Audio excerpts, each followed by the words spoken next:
రోజు రోడ్లన్నీ చాలా రద్దీగా ఉన్నాయి. ఆ రద్దీ రోడ్లలో ఆర్య ఆఫీస్కి బయలుదేరాడు. ఆర్య ఎవరు అనుకుంటున్నారా? ఇంకెవరో కాదండి, ఆయన ఒక ఆఫీస్కి సీఈఓ. ఈ ఆర్య చాలా వర్క్హాలిక్. ఎప్పుడూ పని పని అంటూనే ఉంటాడు. సీఈఓ అవ్వడంతోనో లేదంటే మరి ఏదో రీజన్ వలన తెలియదు కానండి, తిను ఇంకా మరి వేటిపైన కూడా ఫోకస్ చేయడు. ఓన్లీ కంపెనీ కంపెనీ అని చెప్పి 24 hours కంపెనీ కోసమే ఆలోచిస్తూ ఉంటాడు. తిను వర్క్ చేయడమే కాకుండా ఆఫీస్లో ప్రతి ఒక్కరూ కూడా తనలాగే వర్క్ చేయాలని కోరుకుంటాడు. అందుకనే ఆఫీస్లో అందరికీ ఆర్య అంటే ఇష్టం ఉండదు. ఆర్య ఎప్పుడైనా లీవ్ పెట్టాడే అంటే ఆ రోజు ఇంకా అందరికీ పండగే. ఆఫీస్లో అందరూ ముద్దుగా ఆర్యాని సాడిస్ట్ బాస్గా పిలుచుకుంటారు. పాపం ఆర్యకి ఈ విషయాలు ఏమీ తెలియదు. ఏమైంది స్నేహ, అలా ఉన్నావు? మళ్ళీ ఆ సాడిస్ట్ బాస్ ఏమైనా అన్నాడా నిన్ను? ఏం చెప్పమంటావురా రాహుల్, మన బాస్ కోసం తెలిసిందే కదా, ప్రతిరోజు టార్చరే. ఎవరైనా ఆఫీస్కు వస్తే కొలీగ్స్తో కొంత సమయమైనా గడిపి చిల్ అవుతారు. బట్ మనకి ఆ అదృష్టమే లేకుండా పోయింది. రాను రాను మన బాస్ కూడా సాడిస్ట్గా తయారవుతున్నారు రాహుల్. ఈయన జీవితంలో ఒక అమ్మాయి ఉంటే ఈ విధంగా ఉండరేమో అని నాకు అనిపిస్తుంది రాహుల్. ఏంటి స్నేహ, సాడిస్ట్ బాస్ జీవితంలో ఒక అమ్మాయా? అలా ఎలా అంటున్నా? సరేలేరా, ఆయన ఎలా ఉంటే మనకెందుకు. బాస్ గాని మనల్ని ఈ విధంగా చూశారంటే ఇంకా మనకి బ్యాండ్ బాజానే. పద పోయి వర్క్ చేసుకుందాం అని చెప్పి రాహుల్ మరియు స్నేహ వారి వారి ప్లేసెస్కి వెళ్ళి వర్క్ చేసుకుంటూ ఉంటారు. ఇలానే కొన్ని రోజులు గడుస్తూ ఉంటాయి. ఒక రోజున ఆర్య ఆఫీస్లో వేకెన్సీ ఉండడంతో ఆర్య ఇంటర్వ్యూస్ కండక్ట్ చేయడం స్టార్ట్ చేస్తాడు. చాలామందిని ఇంటర్వ్యూ చేస్తాడు. కానీ ఆర్య అడిగిన ప్రశ్నలకు ఎవరూ సరైన సమాధానం చెప్పరు. ఆర్యను ఎవ్వరూ కన్విన్స్ చేయలేకపోతారు. చివరిగా ఒక అమ్మాయి ఆర్య క్యాబిన్లోకి ఎంటర్ అవుతుంది. లోపలికి వచ్చి చైర్లో కూర్చుంటుంది. గుడ్ మార్నింగ్ సార్ అని కూడా చెప్తుంది. వెంటనే ఆర్య గుడ్ మార్నింగ్ చెప్పి ఇంటర్వ్యూ మొదలు పెడతాడు. కూడా ఇంటర్వ్యూకి ప్రిపేర్ అయ్యే వస్తారు కాబట్టి నేను ఇంటర్వ్యూ టెక్నికల్ క్వశ్చన్స్ అడగకుండా నిన్ను కొంచెం లాజికల్ క్వశ్చన్స్ అడగాలని అనుకుంటున్నాను. దీన్ని బట్టి నీ ఐక్యూ ఎంత ఉందో అని టెస్ట్ చేయాలని అనుకుంటున్నాను. Shall we start the process? Yes sir, నేను ప్రయత్నిస్తాను అని అంటుంది. ఆర్య క్వశ్చన్స్ అడగడం ప్రారంభిస్తాడు. సౌమ్య, అందరూ నమస్కరించి కాలు ఏంటి? సార్, అది పుస్తకాలు కదండి. సౌమ్య, కరెక్ట్గానే చెప్పావు. ఇంకొక ప్రశ్న అడగబోతున్నాను. అది ఏంటంటే, ఆయుధాలు లేని పోరాటం ఏంటి? సార్, అది మౌన పోరాటం కదా. ఎలా మౌన పోరాటం అయ్యింది సౌమ్య అది? కొన్నిసార్లు ఎన్ని ఆయుధాలు మన చేతిలో ఉన్నప్పటికీ మనం ఓడిపోతూనే ఉంటాం. కానీ మౌనంగా ఉండి ఆ యొక్క సిచ్యువేషన్కి తగ్గట్టుగా మనం మసులుకుంటే విజయం మన వశం అవుతుంది. అందుకనే మౌన పోరాటానికి ఏ ఆయుధాలు ఉండవని చెప్పాను. నువ్వు చెప్పిన జవాబులన్నీ సరైనవే సౌమ్య. నువ్వు రేపటి నుంచి ఆఫీస్కి రావచ్చు. కంగ్రాచులేషన్స్. థ్యాంక్ యూ సార్ అంటూ సౌమ్య చాలా సంతోషిస్తుంది. ఆ మరుసటి రోజు నుంచి ఆఫీస్కి వెళ్ళడం ప్రారంభిస్తుంది. Hello guys, this is Soumya. Sir పిఏగా నిన్నే జాయిన్ అయ్యాను. హాయ్ సౌమ్య, నా పేరు స్నేహ, వీడి పేరు రాహుల్. ఇదే కంపెనీలో 1 సంవత్సరం నుండి ఉన్నాం. వేరే కంపెనీకి వెళ్ళలేకపోతున్నాం, అలా అని ఇక్కడ ఉండలేకపోతున్నాం. Anyways, welcome to our team. ఏమైంది స్నేహ, అంత నిరాశతో మాట్లాడుతున్నారు? ఈ కంపెనీ మీకు నచ్చలేదా, లేదంటే బాస్తో ప్రాబ్లమా? ఏం చెప్పమంటావు సౌమ్య, కంపెనీ బాగానే ఉంది, వారిచ్చే శాలరీ కూడా బాగానే ఉంది. కాకపోతే ఈ శాడిస్ట్ బాస్తోనే మేము పడలేకపోతున్నాం. 24 గంటలు పని పని అని అంటాడు. మమ్మల్ని కూడా వీకెండ్స్లో కూడా పని చేయమంటాడు. ఎంత పని చేస్తున్నా తిడుతూనే ఉంటాడు, ఇంకా ఇంప్రూవ్ అవ్వాలని చెప్పి. ఈ పోరు తట్టుకోలేక చాలాసార్లు రిజిగ్నేషన్ లెటర్ కూడా ఇచ్చాము, కానీ ప్రయోజనం లేకుండా పోయింది. ఆ రిజిగ్నేషన్ లెటర్ని అక్కడే చింపేసి పోయి పని చూసుకో అని చెప్పి కోప్పడ్డాడు. కనీసం ఆఫీస్కి వచ్చాక ఒకరినొకరు పలకరించుకుంటాం కదా, అలా కూడా ఆ సాడిస్ట్ బాస్కి చేయకూడదు. చూసాడే అనుకోండి మనం మాట్లాడడం, ఇంకా అంతే, మన పని అయిపోయినట్టే. కాదు సౌమ్య, నీకు ఒక సీక్రెట్ చెప్పనా? బాస్కి అమ్మాయిలంటే అస్సలు పడదు. అమ్మాయిలకు ఆవిడ దూరంలో ఉంటాడు.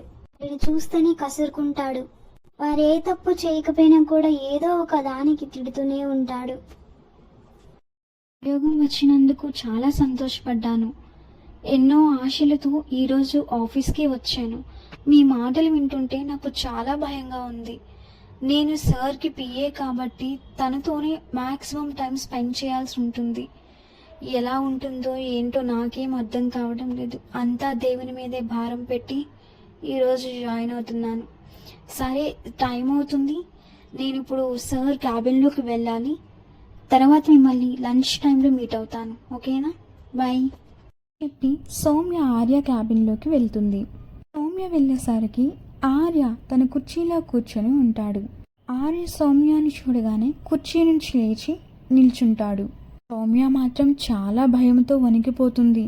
ఎందుకంటే స్నేహ మాటలు సౌమ్య మనస్సులో బలంగా నాటుకుపోయాయి. ఆ భయముతోనే వణుకుతున్న స్వరముతో గుడ్ మార్నింగ్ సార్ అని చెప్తుంది. ఆర్య కూడా గుడ్ మార్నింగ్ చెప్తాడు. స్కెడ్యూల్ అంతా కూడా సౌమ్యకి చెప్తాడు. సౌమ్య వాటిని నోట్ చేసుకుంటుంది. మీటింగ్ అయిపోగానే సౌమ్య బయటికి వెళ్ళబోతుండగా ఆర్య సౌమ్యాని పిలిచి ఈ విధంగా అంటాడు. నువ్వు ఆఫీస్లో ఈరోజు జాయిన్ అయ్యావు కాబట్టి నేను ఏమీ అనలేకపోతున్నాను. నీ డ్రెస్ ఏంటి అసలు?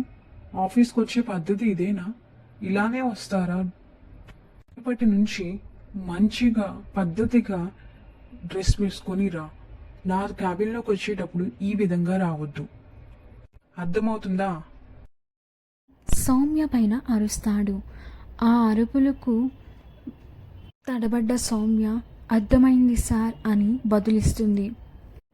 అక్కడి నుండి బయటకి వస్తుంది సౌమ్య.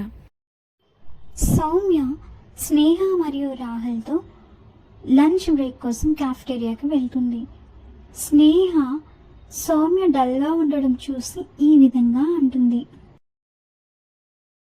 ఏమైంది సౌమ్య, ఎందుకు డల్గా ఉన్నావు? కొంపతీసా సాడిస్ట్ బాస్ ఏమైనా అన్నాడా నిన్ను? చెప్పమంటావు స్నేహ, వచ్చిన మొదటి రోజునే బాస్తో తిట్టులు తిన్నాను. నువ్వు చెప్పిందంతా నిజమే. మన బాస్ మామూలు బాస్ కాదు, సాడిస్ట్ బాసే. మీటింగ్ అంతా చక్కగా అయిపోయింది. ఇంకా బయటికి వచ్చే సమయానికి మొదలుపెట్టాడు నన్ను తిట్టడం. నేను ఏ డ్రెస్ వేసుకుంటే తనకెందుకంట? ఆఫీస్కి వచ్చే పద్ధతి ఇదేనా అని చెప్పి ఇష్టం వచ్చినట్టు నా పైన అరిచాడు. నాకు చాలా బాధ అనిపించింది స్నేహ. చెప్పాను కదా సౌమ్య, మన బాస్ అంతే, నీ మనసులో పెట్టుకోకు.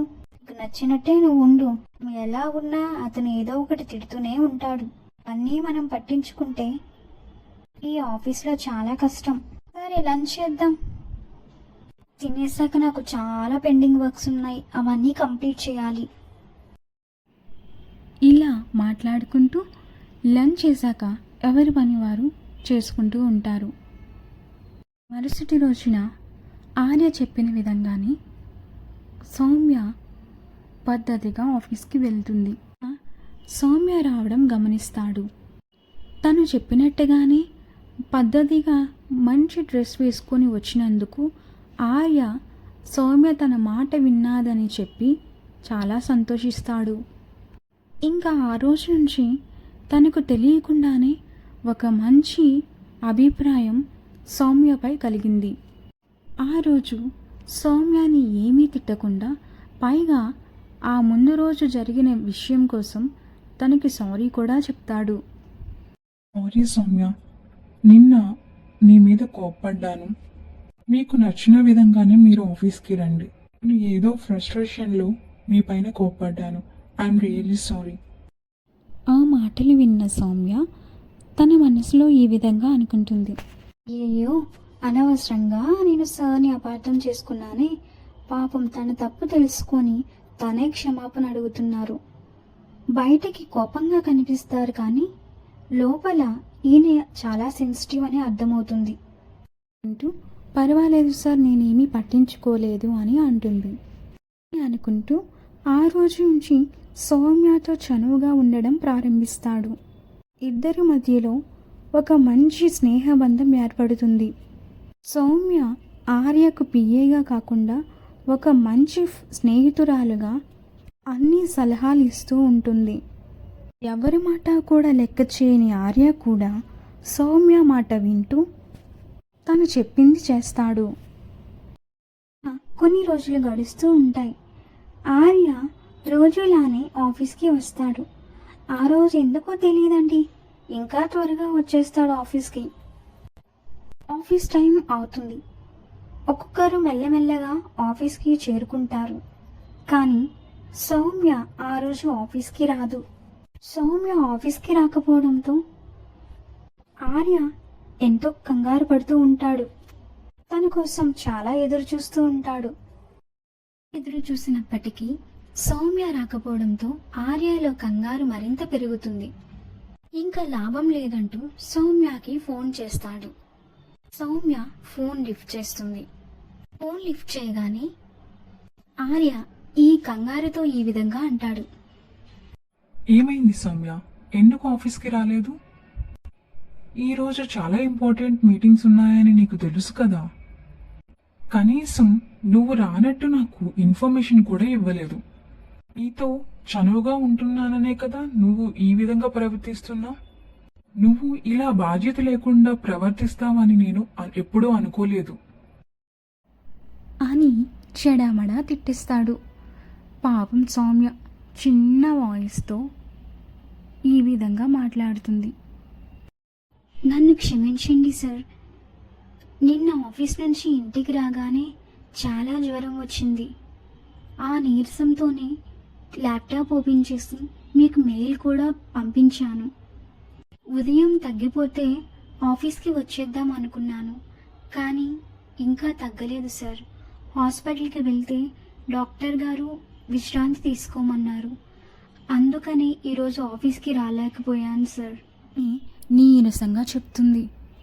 ఆ మాటలు విన్న ఆర్య చాలా బాధపడతాడు. సరే రెస్ట్ తీసుకో అని చెప్పి కాల్ కట్ చేస్తాడు. కాల్ కట్ చేశాక ఆఫీస్లో ఉండాలనిపించక ఆర్య తన ఇంటికి వచ్చేస్తాడు. ఇంటికి వచ్చి సోఫాలో కూర్చుంటాడు. తన మనసులో ఎన్నో ఆలోచనలు మెదులుతూ ఉంటాయి. అసలు ఎవరి సౌమ్య? ఎందుకు దీనికోసం నేను అంతలా ఆలోచిస్తున్నాను? తను ఆఫీస్కి రాకపోయేసరికి నేను ఎందుకు బాధపడుతున్నాను? తను ఆ నీరసంగా మాట్లాడేసరికి ఎందుకు నా మనసు బాధపడుతుంది? ఇప్పుడు ఏ అమ్మాయి పట్ల కలగని అభిప్రాయం తన పట్ల నాకు ఎందుకు కలుగుతుంది? నేను తనని ఇష్టపడుతున్నానా? ఏమో తెలీదు. తనని చూసిన మొదటి రోజునే నాకు నచ్చేసింది. తనని విడిచి ఉండలేకపోతున్నాను. తనతో ఏదో ఒక విధంగా మాట్లాడాలనిపిస్తుంది. ఎందుకు నా మనసు ఇన్ని విధాలుగా ఆలోచిస్తుంది? తన కోసం ఎందుకు పరితపిస్తుంది? నన్ను ఎంతమంది ప్రేమిస్తున్నాను అని చెప్పినా కూడా ఎవరిని నేను కనీసం చూడని లేదు. కానీ దీనికోసం నేను ఎందుకు ఈ విధంగా మారుతున్నాను? తను చెప్పిందే వింటున్నాను, తను చెప్పిందే చేస్తున్నాను. ఆ రోజంతా తన కోసమే ఆలోచిస్తూ ఉంటాడు. తర్వాత ఏం జరిగిందో నెక్స్ట్ పార్ట్లో చూద్దాం. ఈ స్టోరీ కనుక మీకు నచ్చినట్లయితే ప్లీజ్ ఫ్రెండ్స్ సబ్స్క్రైబ్ చేయండి, లైక్ చేయండి అండ్ మీ అభిప్రాయాన్ని కమెంట్ ద్వారా తెలియజేయండి. Thanks for watching many stories.